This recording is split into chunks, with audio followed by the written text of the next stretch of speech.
Hi guys, how are you? Welcome to my YouTube channel Story Time. In the small, peaceful town of Fairview, everyone knew each other by name. Among the familiar faces was Sam Carter, the town's beloved mailman. For nearly a decade, Sam had delivered letters with a friendly smile and a caring heart. One of his regular stops was the quaint, ivy-covered home of Mrs. Eleanor Ellie Foster, an 80-year-old widow who lived alone. Ellie was known for her cheerful demeanor, always greeting Sam at her door with a warm smile. But lately, she hadn't been coming out to collect her mail. On a chilly Tuesday morning, Sam noticed Ellie sitting on her porch, slumped in her chair. She waved weakly but didn't get up. Her clothes were disheveled, and there were noticeable stains on her pants. "Good morning, Mrs. Foster," Sam called, masking his concern. "You feeling okay today?" Ellie's voice was faint. "Oh, just a little tired, dear. Nothing to worry about." But Sam couldn't ignore the signs. Her frail appearance and the stains suggested she might be in trouble. The following day, Sam decided to check on Ellie again. This time, she didn't answer the door when he knocked. Concerned, he peered through the window and was startled by the state of her living room. The house, once spotless, was now cluttered with trash, unwashed dishes, and piles of newspapers. The faint smell of something foul wafted through the door. Sam's stomach churned as he realized Ellie might be unable to take care of herself. Sam knocked louder and called her name. After a few minutes, Ellie opened the door, looking even worse than the day before. She leaned heavily on the doorframe, and her hands trembled. "I'm fine, really," she insisted. Sam hesitated but decided to trust his instincts. After leaving, he called 911 to report his concerns. "There's an elderly woman on my route who might need urgent help," he explained. Within half an hour, paramedics and a social worker arrived at Ellie's home. Reluctantly, Ellie allowed them inside. Sam lingered nearby, worried but hopeful he had done the right thing.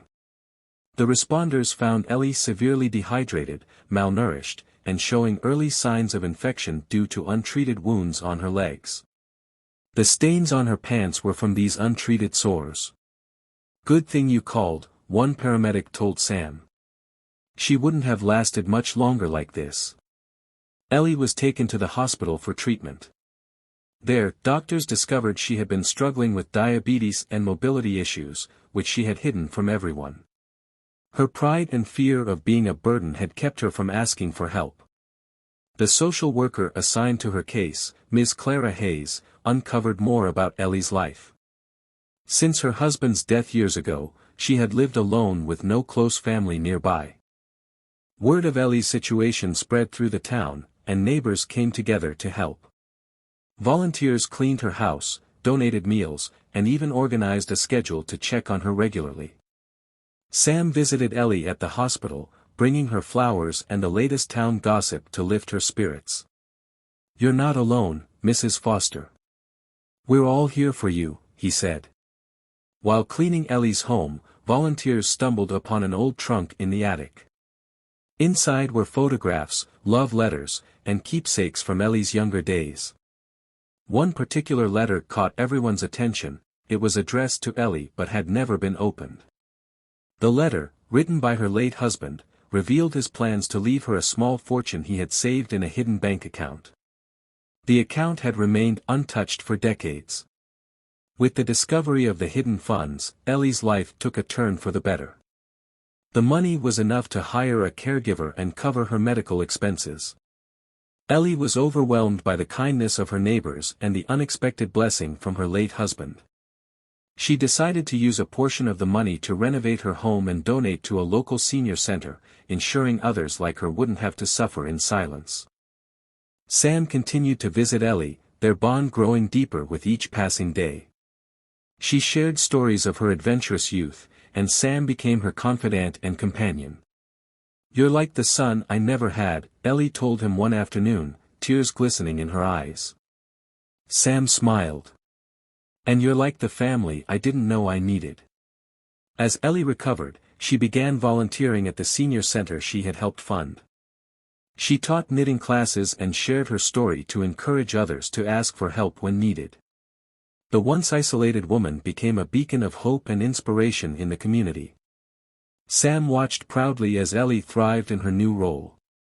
One day, Ellie received a visitor, an estranged niece she hadn't seen in decades. The young woman, Lily, explained she had been searching for Ellie after learning about her story on the news. Ellie was hesitant at first, fearing Lily's motives, but their shared memories quickly dissolved her doubts.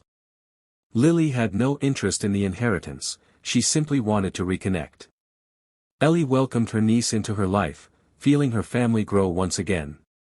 Years passed, and Ellie lived a full and happy life surrounded by her newfound family and friends.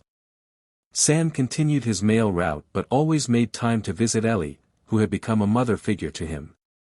One winter morning, Ellie passed away peacefully in her sleep, leaving behind a legacy of kindness and resilience. At her funeral, the entire town came together to celebrate her life. Sam gave a heartfelt eulogy, ending with, "Ellie taught us all that it's never too late to change, to grow, and to love." She reminded us that even small acts of kindness can lead to the biggest changes. Ellie's home became a community center for seniors, fulfilling her wish to create a place of support and connection.